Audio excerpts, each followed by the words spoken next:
Hi everyone. It is a real pleasure for me to be able to present today's Madeleine Fritz annual lecture. I think this is a really fabulous way to remember her contributions to paleontology. I hope you're going to enjoy my talk. I will be talking to you about my research, and let me begin by sharing the screen. There we go. So my work involves looking at bone microstructure, which is bone histology, and then using bone histology, I try to understand the biology of extinct animals. And so in this talk today, I hope to explain to you how we go about this. So the structure of the talk is as follows. I'll give you a brief overview of the kinds of deductions that can be made from fossils. We'll talk about bone microstructure, and then I thought I'd do a series of case studies showing you how we deduce growth patterns of extinct animals, particularly the sauropods, the mammal-like reptiles, the therapsids, as well as birds.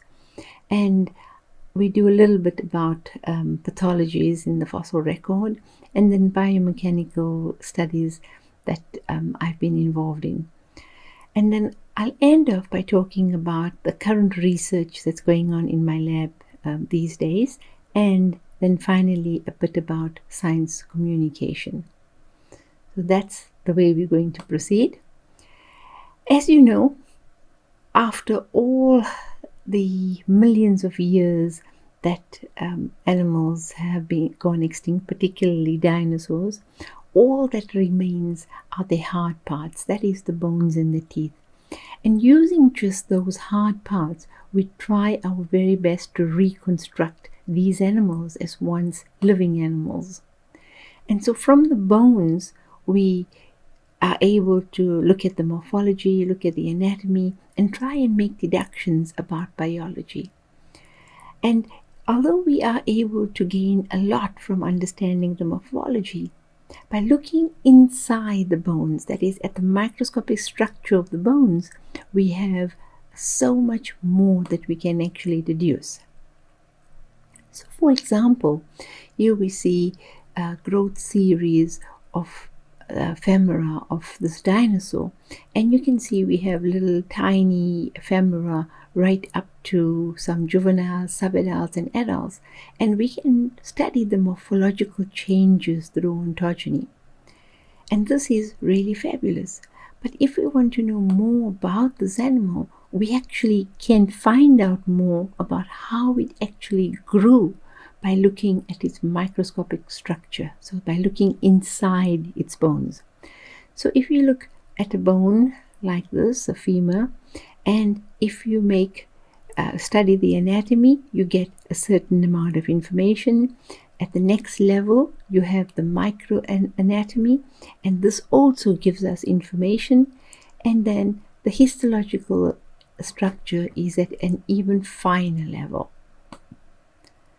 So using the microanatomy, one can make really very important deductions about lifestyle adaptations, and microanatomical studies have allowed many paleontologists to deduce the habitats of extinct animals, because particular structures, if a bone has an extremely thin wall, it tells us something about lightness as an adaptation for flight. If it has an extremely thick, dense bone wall, it suggests an aquatic lifestyle. So there's very many important deductions that can be made with regard to adaptations, lifestyle adaptations, and just by using the microanatomy. But if we want to understand the histology, we also need to understand how the histological structure of fossil bone is preserved. So we know that when an animal is alive, bone comprises of organic and inorganic components. So the organic components are the blood vessels and the nerves that penetrate the bone. But when an animal dies, all that organic parts decompose, and we are left with just the mineral part, the inorganic part of bone. And we know that that inorganic part is called apatite. And the apatite actually is what gets preserved. But the really cool thing is that when an animal is alive, the inorganic and inorganic components are so tightly interwoven together that even though the organics have decomposed, the inorganic structures are preserved, and they allow us to deduce aspects of the histology of the extinct animal. So here you have a thin section of a dinosaur bone. Actually, this particular dinosaur bone section is 190 million years old. And you can see, if you have any little bit of biology, you probably can recognize these little bone cells. You can see those darker, larger areas where the blood vessels and nerves penetrate the bone. And all these different colors that you see are the natural coloration of the bone, because this tells us about the fiber organization of the bone. So all of this information is still preserved in the bone tissues. So some of you might know my book on the microstructure of dinosaur bone, and if you have seen it, you know that there is a huge amount of information locked within the bone microstructure. So we can gather life history data. We can work out how fast an animal grew. We can work out how did it grow.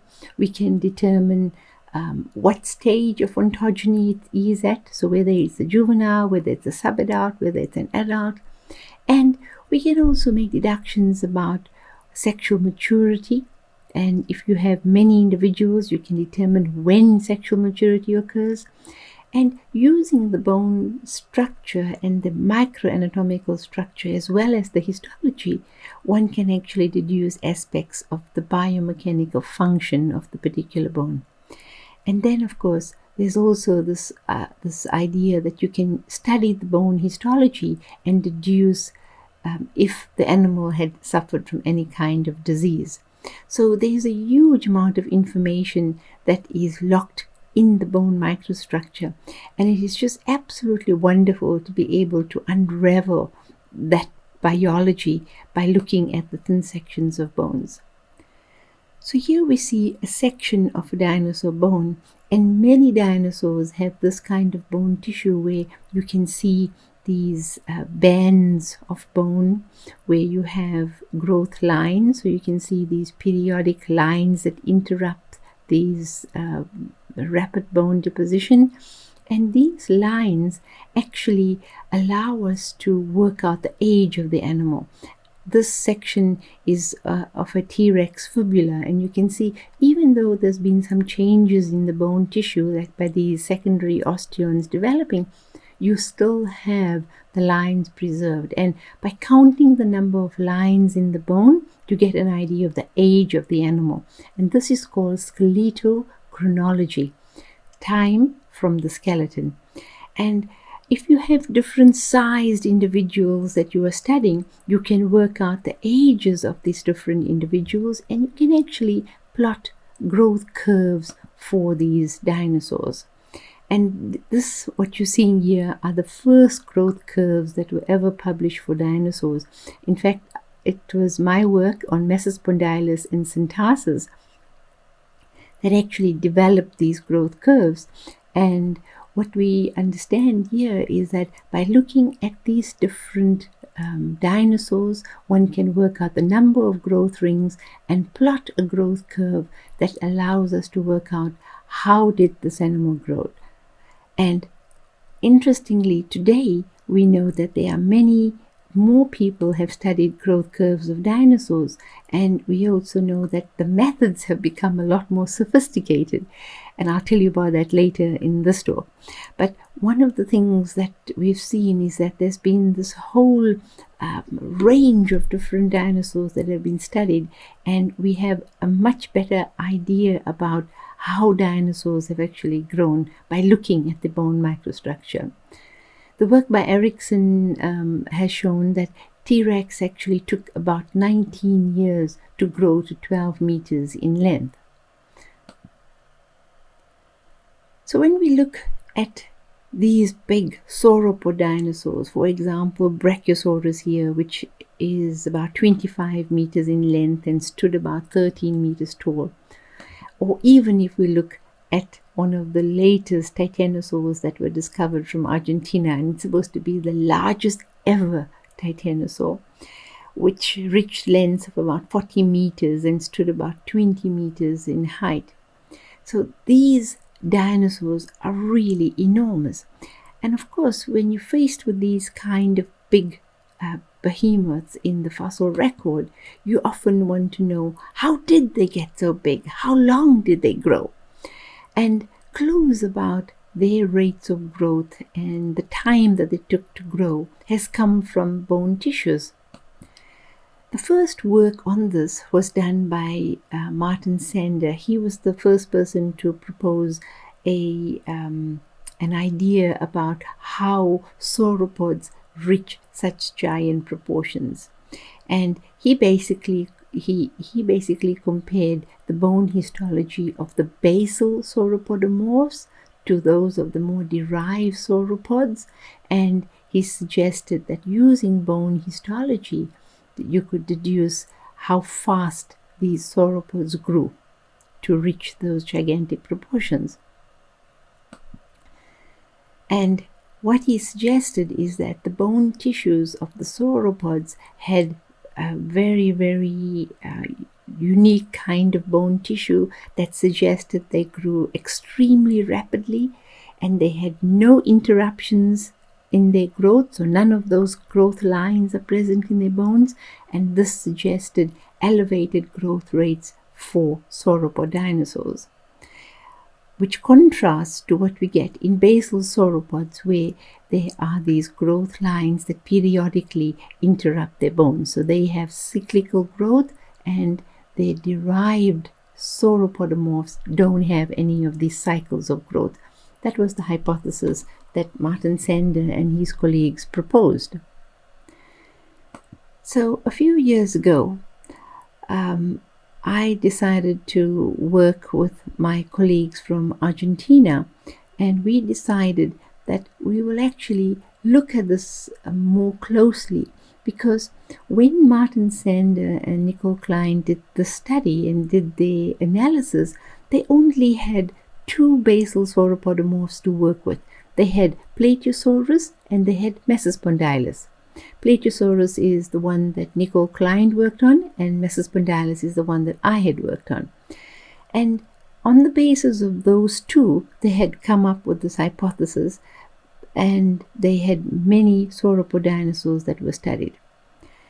So when working with my colleagues in Argentina, we actually were able to study 7 basal sauropodomorph dinosaurs. So this is the whole range of them: the Rheachosaurus, Coloradosaurus, Mesospondylus, Ardiopapasaurus, Laiosaurus, Musaurus, Leonerosaurus. And we looked at 2 basal sauropods, Lysemmosaurus, which is here, so it's a basal sauropod, and we looked at 4 Camaria, and we also included 1 basal eusauropod, Petagosaurus. So now we had a range of different taxa that we were able to study, and we were able to then see if that original hypothesis held. And what we found is that there is a tremendous amount of variation in the growth dynamics within the sauropodomorpha. So that idea that Martin Sander and his colleagues had proposed, this basically this dichotomy between basal sauropods and sauropods, it actually doesn't exist. We found that there is a trend towards more rapid growth, but we found that basal sauropods like Lysemmosaurus, like Ingentia, like Ledumahadi and Antitonitrus, so round about here on the sclerogram, really basal groups, they actually, all of them have very interesting growth patterns, because they are basal sauropods, and according to the previous hypothesis, they should actually have had uninterrupted growth. But we see that all these basal sauropods grow in a cyclical manner, like their basal relatives. And then what is also interesting is that we have a basal sauropodomorph called Mosaurus, which actually grows more like that of the sauropods. So this idea about a dichotomy doesn't exist, and that is really very important. So more recent studies have been done since our work in 2017. There have been work on Ingentia, on Ledumahadi, and on Antitonitrus. And all of this work suggests that the acquisition of large body size does not necessarily have to be accompanied by uninterrupted growth rates, that you can have cyclical growth and you see this giant dinosaurs as well. So this has been really interesting. And so our deduction that was published in 2016 in PLOS ONE shows that uninterrupted or continuous growth occurred more than once amongst the sauropodomorpha. So we see it certainly in the sauropod dinosaurs, but we also see a basal dinosaur like Mosaurus also growing in a rapid, continuous, uninterrupted manner. We therefore cannot say that continuous growth is a synapomorphy for sauropoda. It's not. We also know that continuous growth is not essential to attain large body size. So if you want to know more about this, please go and find the paper, and I'm sure you'll find it really very engaging. So to summarize, we can say that if we look at body mass and if we look at the age of dinosaurs, we can see that there are at least 3 different ways in which these sauropodomorph dinosaurs were growing. The first one is that they grow fast and acyclically, that is without any growth rings, which we find the very large sauropod dinosaurs grow like that. But we know that these basal dinosaurs, Lysamosaurus, Antitonitrus, Ingentia, and Ledumahadi, these ones have these periodic interruptions. They grow fast, then they grow slow. They grow fast, they grow slow. And these cyclical growth rates that are still pretty fast is what occurs amongst those dinosaurs. And then we have the more basal sauropodomorph dinosaurs, things like Mesospondylus and Plateosaurus. We see that they actually have the typical cyclical growth, which is slightly different. So the way in which they grow fast is different from the very rapid fast growth that we see in the basal sauropod dinosaurs, and is different from what we see in the eosauropods. So there appears to be different kinds of growth patterns present in the sauropodomorpha. So now I want to change tack, and I want to quickly talk about the evolution of growth patterns in birds. So when we look at modern birds, we know that modern birds basically are just one branch on this whole history of the evolution of birds.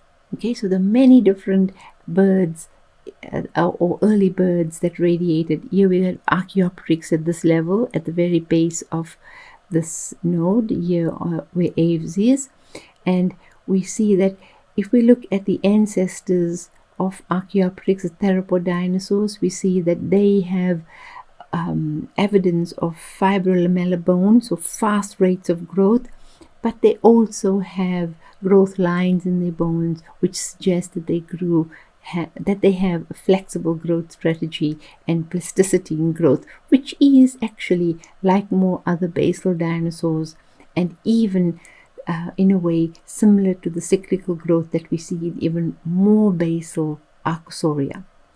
But the interesting thing about the evolution of birds is that when we look at the evolutionary history of basal birds, we see there is a trend towards uninterrupted rapid growth. By the time we reach the Ornithuri, we see that these birds, things like Hesperornis and Similopteryx, have uninterrupted rapid growth rates, and they have as in modern birds, this reduced plasticity. So, in my research over the past 20 odd years, we've basically been looking at many different kinds of early birds. And my most recent work has been on Confuciusornis from China. And Confuciusornis is really this wonderful bird that is known by thousands of specimens, and some of them preserve these long ornamental tail feathers, and some of them don't have this. And there's been suggestions that these ones with the tail feathers are the males, like we have in modern birds, with long tail feathers, and these ones are the females. And when I was working on Confuciusornis, I actually was looking at the bone histology, trying to make deductions pertaining to their growth. And then just by chance, I happened to find that one of the specimens actually had medullary bone. So medullary bone is the bone typically that you find within the medullary cavity of an ovulating bird. And here we see on the left an example of a modern bird that we know for sure was ovulating, because when we dissected it, we found that it actually had ova in the oviducts. And in Confuciusornis, we find that in the medullary cavity, we see these bony growths that actually occur. And you can see that this bone is not just lying freely within the medullary cavity, but is clearly attached endosteally. It's attached like we have in this situation here. We can see that the bone tissue is emanating from that endosteal layer. So this then helped us to understand that the bird from which this bone derived was actually the female, and sure enough, it was the one without the long tail feathers. And so this work was published in Nature Communications in 2013. And subsequently, we looked at many different sized Confuciusornis specimens, and we were able to then deduce how these birds actually were growing. And this study has just been published. It actually came out just in 2020 in Anatomical Records. And we found it was very interesting. For this bird that is only about the size of a crow, we saw that it took about 3 to 4 years for this bird to grow to a mature adult body size, so to reach skeletal maturity. And what was interesting is that at age 3, you can see here at histological age 3, we had such a range of different body sizes. And this seemed to suggest that there was a huge amount of plasticity in their development. And this has never been recorded before, and I think it hasn't been recorded simply because there hasn't been so many birds of one particular taxon that was able to be studied. So we were just fortunate to have many different specimens, and when we look at the histology, we have this variation that is evident. So other work that I've done on paleohistology of birds has involved looking at the big giant birds, so looking at birds such as Gargantuavius from the Cretaceous, looking at the thunderbirds, which are the Dromonas and Genionis from Australia, the Apiorniths, which are the elephant birds from Madagascar. The Dromonithids and the Apiornithids are among the largest birds that ever lived. They reached about 650 kilograms. It's even been suggested that perhaps the Apiornithid called Varombe might have been the biggest bird that ever lived. And of course, there are also big birds from South America called the forest rushes, and they are also very interesting. And we have ongoing research on these birds. And then, of course, I didn't tell you about the dodo, because I'm going to tell you more about that right now. The dodo is very interesting because even though it's not as big as these other big birds, it's still a pretty large bird as a relative to a penguin. To a pigeon. Sorry, to a pigeon. So we see that the dodo is a bird that only recently went extinct, and yet we know absolutely nothing about its life history. And that is so terrible because, it's a bird that went extinct during recent human history.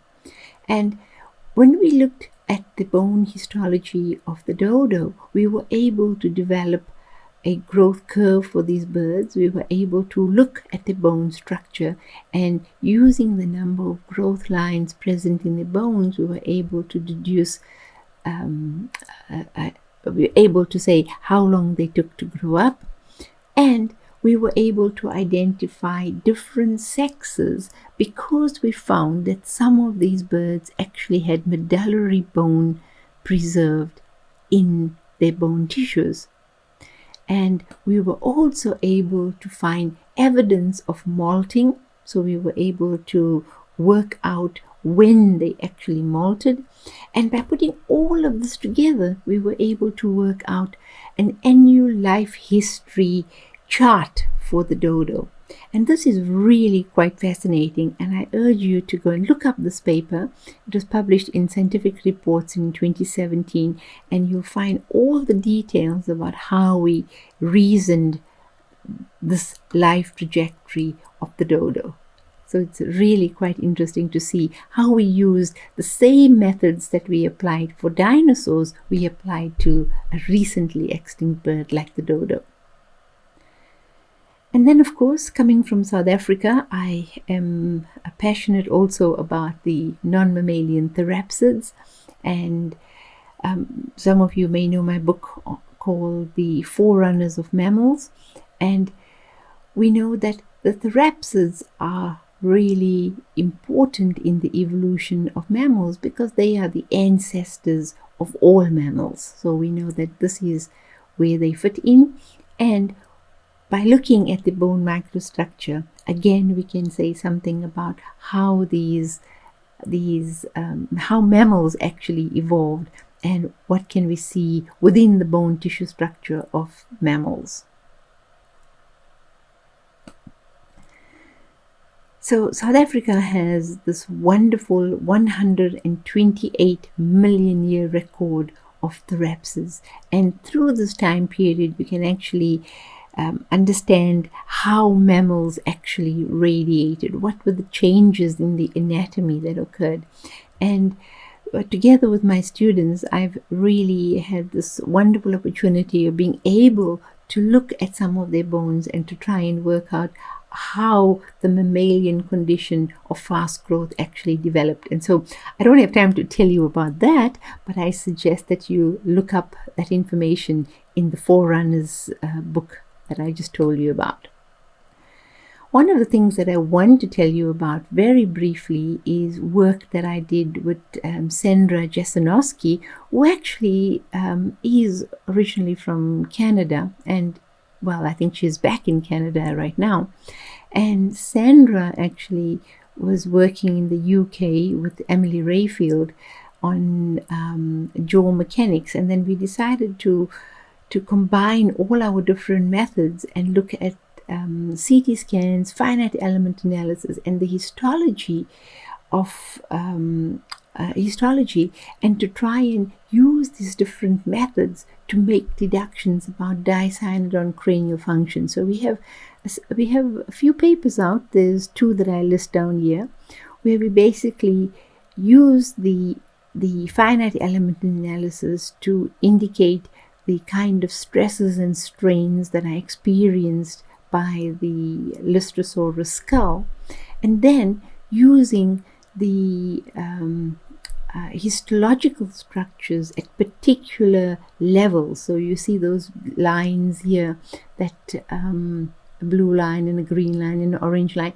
Those lines actually, we know we took them from corresponding areas where the finite element analysis suggested areas of stress or areas of no stress or strain.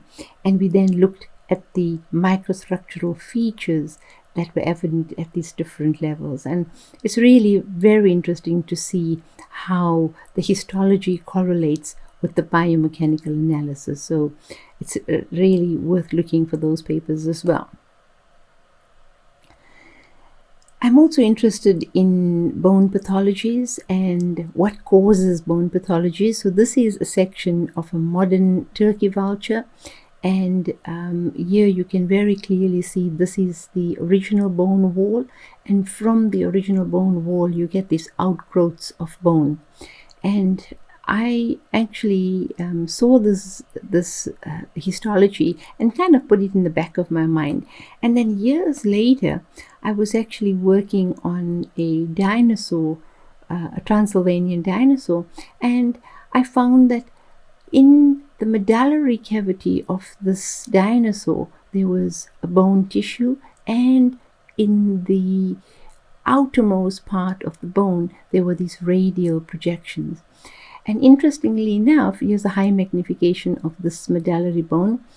When the T-Rex medullary bone was discovered, I immediately thought, but is it possible that that bone is that really medullary bone, or could it actually be pathological bone that we see in response to this kind of growth, and periosteal reactive growth and an endosteal reactive growth? And so when we published this, our findings, we basically said that you have to be very careful about what is medullary bone, because not all deposits within the medullary cavity are homologous to avian medullary bone. And in recent years, there have been several other papers that have shown this. And so we have to be very cautious about how we interpret medullary bone. It's possible that there are some real authentic medullary bone, but there's clearly some dinosaurs where medullary bone was described, but when you look more closely, you realize that that dinosaur, for example, the Allosaurus with medullary bone, actually has a periosteal reactive growth. So that really cautions us that we should not be hasty in saying any kind of medullary bone is actually homologous to avian medullary bone. Together with my student, our postdoc actually, Ragnar Jedelsdorf, we also looked at some pathologies in stegosaurs. So we had here some examples of osteomyelitis in the bones. You can see unusual bony growths, and inside the bone there are growths.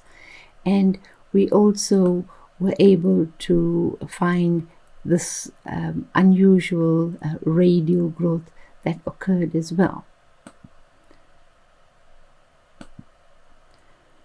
And then more recently, working on titanosaurs from Argentina, I found this like a variety of unusual, strange kind of bone tissues.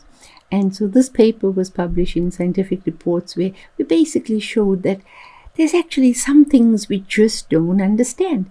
There's some of them that you can ally directly with a modern condition, and you can say, this is osteomyelitis, or this is caused by osteopetrosis, or this is arthritic. But there are some bone tissues that we find in the dinosaurs that are really very weird, and we're not really sure what they are.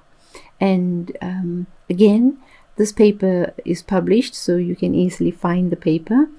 And it just shows you that there's so much more that we still have to understand and learn about dinosaur bone histology. But one of the things that I personally have learned in all my years of working on bone tissues is that to understand dinosaur bone microstructure, it is absolutely imperative that we understand the factors that affect bone in modern animals. So before we actually go to dinosaurs, we have to look at the modern realm and understand what is the extent of variation that exists. And so increasingly I find that I'm also working on modern animals as well as on fossil animals. And here you see the western grey kangaroo. And what again is interesting is that this work was only published in this year, in fact, and until our work, no one had actually published any kind of ontogenetic assessment of the bone histology of a marsupial such as the kangaroo. And so this work on the kangaroo was quite fascinating because it showed us clearly very interesting differences in growth patterns between males and females that were similar aged, and other aspects of their growth could also be deduced because the kangaroos are very, very strongly sexually dimorphic. And interestingly, when we looked at those growth marks and we made growth curves for them, we found that we had different curves for males and different curves for females. And of course, the cool thing is that when you work on modern animals, you know what you're looking at. You understand when you're dealing with a male, when you're dealing with a female, and you can then actually see how these animals actually grow. And the other thing that we did was using those growth marks, these growth marks that you can see, which we find in dinosaurs as well, using those growth marks, we were able to also assess the age of the animals. And what was really fascinating is that by using those growth marks that are present in the bone, we were also able to deduce the ages, and we could then check to see how those ages actually matched with the growth curves that were developed. So it was actually really quite interesting to be able to do this kind of analysis. And again, it's a paper worth reading and worth looking at all the nitty-gritty details. And as I said, looking at modern animals, you can actually understand what are the factors that affect bone depositional rates. So you can vary the conditions of growth by changing the temperatures or changing the diet, and by introducing bone markers in the bone, you then can see what type of bone is deposited or where those markers are being picked up. So you can make all sorts of interesting analysis. And here is a picture that my student had actually taken from her work on Crocodylus niloticus. And of course, the Japanese quail work was something that I published already with Matthias Stark. My PhD student, Herman Montoya Sanhuza, has just finished his PhD, and he has a whole slew of papers. You can see 2017, 2019, 2020, 2021, and just this week he submitted another paper. And using, again, fluorochrome labeling, looking at the actual bone tissues in this modern fossorial animal, he's been able to obtain wonderful, wonderful information about ontogeny, about bone remodeling, and there's just been it's been fascinating to be able to see all the work that this has actually resulted in. And these papers are certainly worth looking at. So I definitely suggest you look for these papers. My current postdoc, Shafi Maud, has actually published work on tortoises, and using tortoises we've been able to get some really fascinating insight into early human behavior. And so we've done our initial baseline work on modern tortoises, and then we've looked at the tortoise bones found in archaeological sites. And by analyzing those bones, we were able to then say something about human behavior and interaction with those tortoises. So also very, very interesting study. That work is currently in review. It's actually been reviewed, and we've already fixed those corrections, and it's been resubmitted. So it's in the pipeline, almost out. And then very recently, my master's student, Caitlin Smith, did a wonderful study on giraffes through ontogeny. And again, because it's modern animals, we have some fabulous data about males, females, ontogenetic size. And again, this study hasn't been published yet, but she's working on a paper that should come out maybe later this year. Another PhD student in my lab is Carla Dutoy, and Carla is looking at the mechanosensory structures in the beaks of ibises. And the wonderful thing about this work is that we're looking at modern ibises, so different kinds of modern ibises that forage in different kind of habitats, and looking to see how their beak morphology changes in the different habitats. And then, of course, we're looking at fossil birds. So some of you may have caught the study which came out towards the end of last year in Proceedings B. And this was a fascinating study where we looked at the lithornithids and showed that the lithornithids actually show features that indicate they had a foraging lifestyle, a probing lifestyle.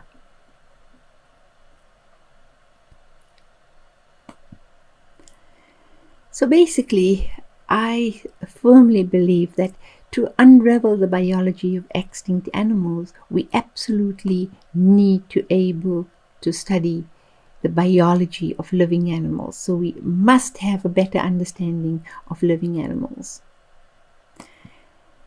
And to round off, I would like to say something about science communication, because I think it's important for scientists to do the research, but I think it's also important that we integrate our research and communicate our research to the wider public.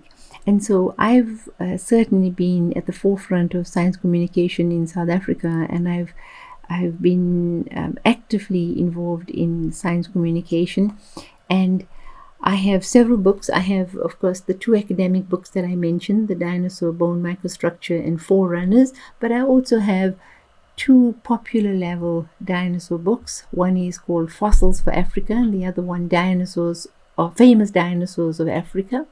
And then in March this year, so very soon, there is the African dinosaur book that is going to be launched by Random House Drake. And then in September 2021, Dorling Kindersley will be publishing a book on dinosaurs and other prehistoric animals. So it's been wonderful to be able to present talks, but I think the books have reached many, many people. And I've also developed an online course called Extinctions Past and Present. And this course is actually ranked in the top 50 in the world, and it is #1 in science. So it is really wonderful. There have been lots of people that have participated on this course for the past 3 years, I should say, because it's been 3 years since its launch. And it's still very, very popular, and people just absolutely love it. So if you have time on your hands, you're certainly welcome to join. Throughout the year, there are different times that you can join, and you're more than welcome to find it. So basically, it's on FutureLearn, and when you go onto FutureLearn, just search Extinctions and it will come up. So I hope I will see you on one of these courses sometime. And I think that brings me to the end of the talk. So thank you very much, people, and I welcome any questions. You have my email address, you have my Twitter address, and certainly feel free to message me and engage with me about various issues. Thank you very much.